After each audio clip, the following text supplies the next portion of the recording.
Well, this was a public policy dialogue on crime and poverty. And Senator Art Eggleton, who co-wrote a Senate report from several years of studying issues of poverty, housing, and homelessness, was here co-chairing this with me.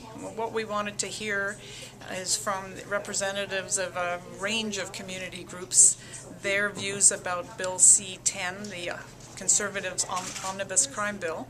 And we heard from each of them a different perspective of the elements of that bill that are hugely counterproductive against the evidence of what actually works, very costly, will take public funding away from the very things that can prevent crime and rehabilitate criminals, and putting it into this punishment agenda that flies in the face of good public policy.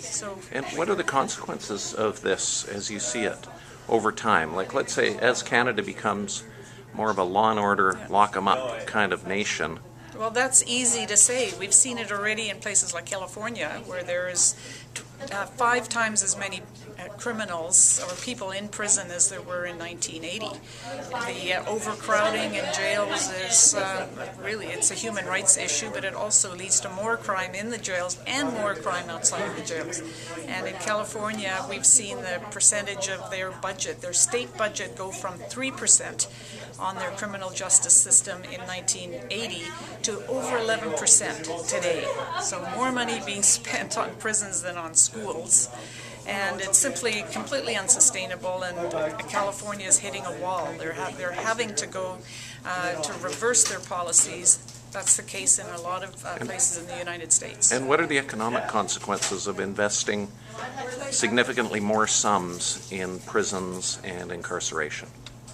Well, first, let's be frank and clear that much of the Canadian public supports a tough-on-crime approach because there is an emotional appeal, and the need to feel safe and secure, and that something is being done to build that security. That's a strong need that many people have. It's an emotional issue. But the evidence shows that the current approach that the Conservatives are taking with the mandatory minimums, with jail sentences for a far wider range of activities, with the greater difficulty in getting parole, the consequences of those things will be more crime, more poverty, more social injustice. And it's completely counterproductive, as Dr. Montana said, to society's efforts to reduce AIDS and treat addiction and mental health as the health issues they are.